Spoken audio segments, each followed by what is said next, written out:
right, beautiful rising. Just a random statement. It's hard having dogs and you can't keep them, you know? That's why you got to put yourself in a position to when you get a dog, you ain't got to get rid of them because it's so heartbreaking. But real quick, while I'm on my way home, hopefully I can catch some of these decent views while the sun is going down. But I wanted to get on here and chop it up with y'all. Time is flying, you know? And I was out with the family, took the kids to the park, and we was out enjoying ourselves at the park. And I got into a conversation with an old man while he was fishing. I didn't have a fishing rod, so he was the only one fishing at this particular moment. But we was chopping it up, and it was like, yeah, man, you need to get out here and do some stuff. I'm working on my cousin, so. But yeah, he's like, you need to get out here and do some stuff. Stop being stuck in the house. You know, get out and enjoy this life. And it just had me thinking real quick, wait a minute, so y'all can see the sky. But it just had me thinking, like, I do overthink. I be in my head a lot. As you can see, you know, the sky is beautiful. I love looking at it. Like, it's like the nature kid in me just likes looking at how the sky really be kind of just doing this sky thing, looking all bright and beautiful. But it's just been on my mind since he said it, just getting out, trying to fish, trying to do more with the kids. And for some odd reason, I got anxiety when he said that. And I know what it was from. Look at that beautiful sky. I know what it was from, and it's like I've been working on it, but I think we've been talking about it. Like, there's so many things that have to get done. Like, sometimes it's usually not funny at all. But it's just like, there's so many aspects of your life that you gotta work on. Like, I'm not even mad at the people that's like, yeah, I'm good on having a family. Like, I got enough to focus on for myself. Like, I completely understand it. Not throwing no hate, not throwing no shade. But I was thinking about it for myself. You know what I mean? Gotta go get a fishing pole, gotta go get a fishing rod and do some country stuff. Just get out the house. That's why I said, like, I've been having so much anxiety that I'm working on, and I gotta work on it. Like, I can't, you can't fix it right away, so I'm working on it in parts. But I know the real reason is because of my son. Like, and him not being all the way well. It's hard to say, but the energy, like, I thought a lot of things. Like, I think I spoke on it. I went to the doctor and I was like, yeah, I don't feel good because this and the third.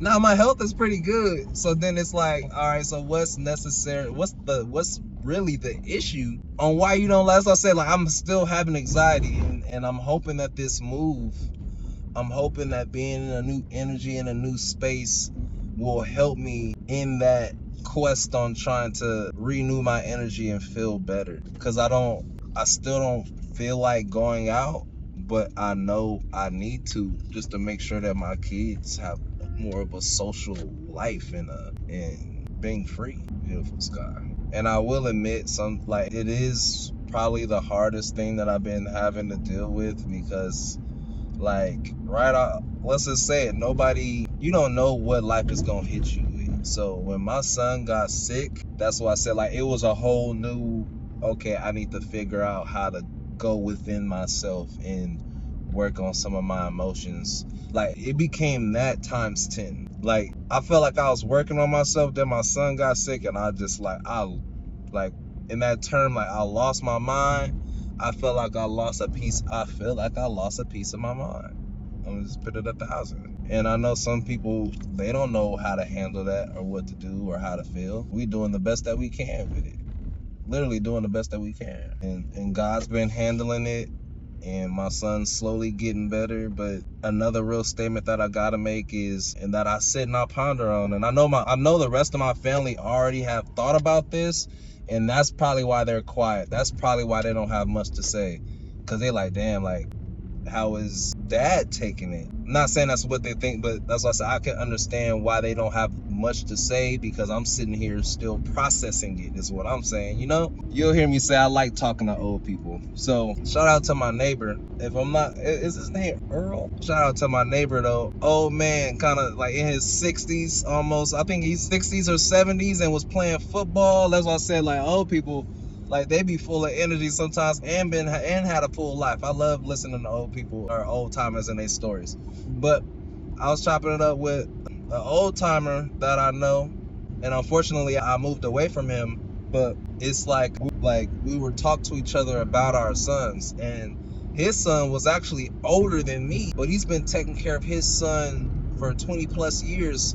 And apparently his son had gotten into a car accident, and but his son had a whole family, grandkids.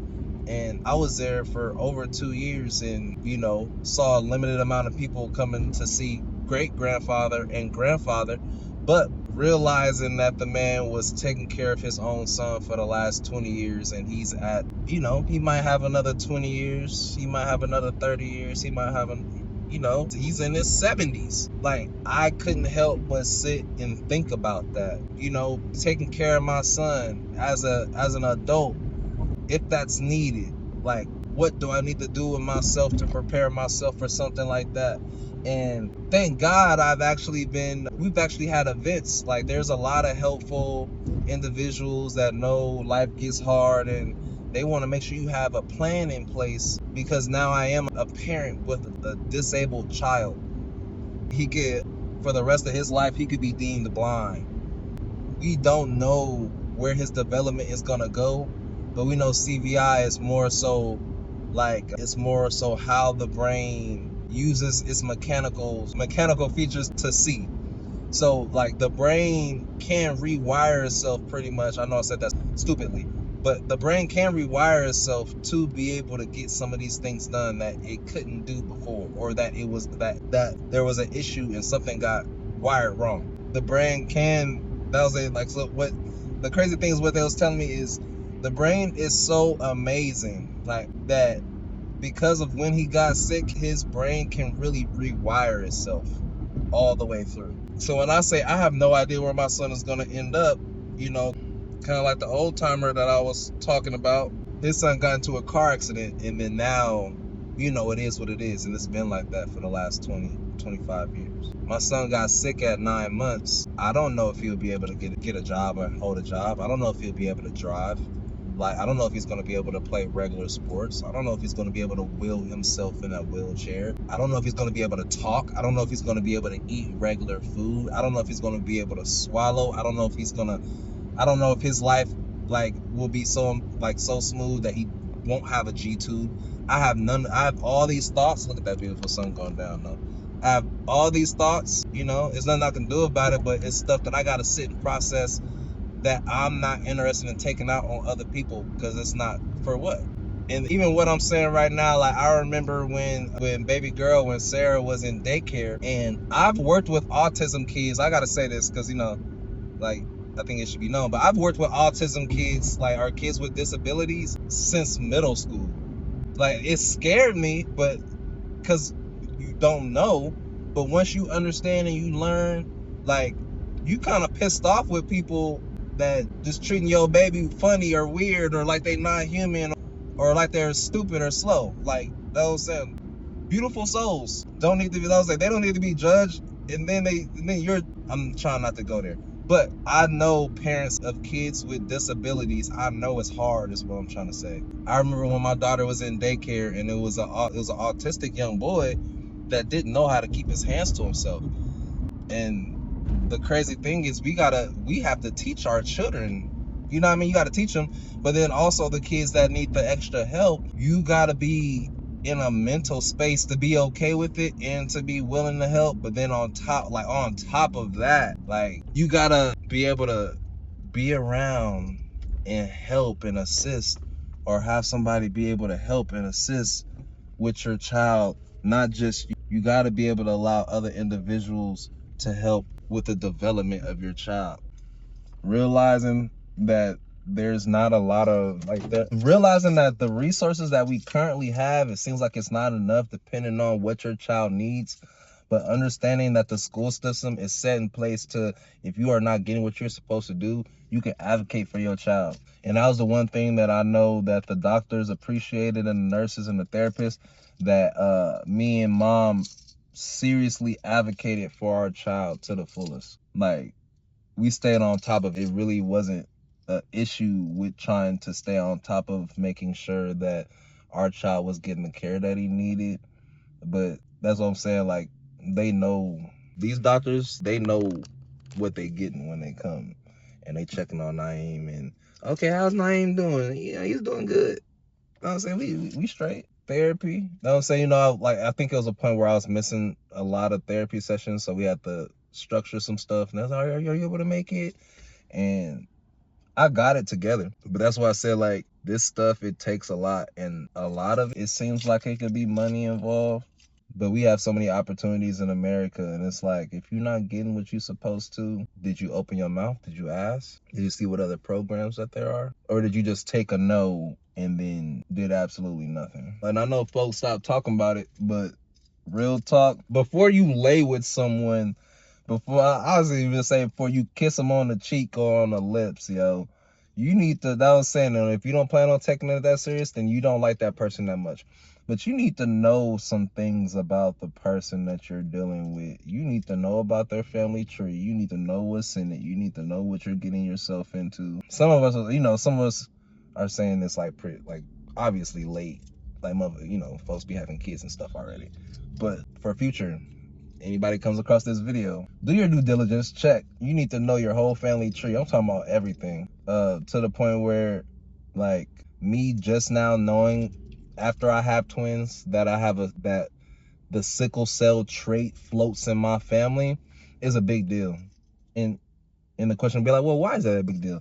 Because the moment that you don't know, and then the moment that you deal with a young lady or a young man, your preference, and you're trying to have children, if they don't know that they have a sickle cell trait and you don't know you have a sickle cell trait, now y'all just unknowingly gave y'all baby sickle cell full blown because of two people having the trait, right? But I am in a good space. God is good. I need to do a daily devotional. Might as well knock it out real quick. Bruh, it's in my notes, and I be using the wrong phone all the time. Okay, I'm gonna look it up and see what it is and come back. All right, so let me go ahead and get this daily devotional off. I have to send it to my other phone. Okay. Love everyone differently. The Bible says that we are fearfully, that we are and wonderfully made. God spent time and exercised his creativity with each of us. So it would stand to reason that he didn't create us all exactly the same, wouldn't it? Unfortunately, we Christians sometimes try to love others as if they are all the same. You'll find that not all people need the same thing from you. One of your children, for example, may need more of your personal time than another does. One friend may need more encouragement on a regular basis than another. Some people just need different forms of love. Respecting individual rights is also very important. Selfish people expect everyone to be like they are, but love respects the differences in people. If God had wanted all of us to be alike, he wouldn't have given each one of us a different set of fingerprints. I believe that fact alone proves that we are created equal but different. We all have different gifts and talents, different likes and dislikes, different goals in life, and different motivations. A loving person respects and encourages the differences in others. Prayer starter. God, help me appreciate the differences in others, then love them accordingly. We are all fearful and wonderfully made. Thank you for your amazing creation of each individual you have placed in my life. I will praise you, for I am fearfully and wonderfully made. Marvelous are your works, and that my soul knows very well. Marvelous are your works, that my soul knows very well. Psalms 139 verse 14, New King James Version. I be having to say stuff a couple times, so then I know I'm saying it correctly, so then I know I'm not butchering what I'm saying. But God is good. Life is peaceful and kind of boring sometimes, but I like it.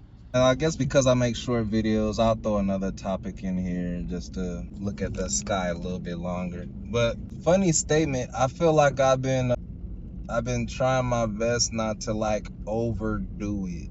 You know how when you can move into a place and it's like, I think the term that they use is like home poor, house poor, like not being able to like being able to afford your rent and stuff, but then not being able to afford like placing things in your house or the extra things. I've been working on not overspending and kind of utilizing what I have until I have more. I'm trying to figure out how I want to say it, but I feel like that's not that bad of a way of saying it. Like my family needs stuff, but it's like not like a, oh my gosh, we don't have anything, we need this right now, right?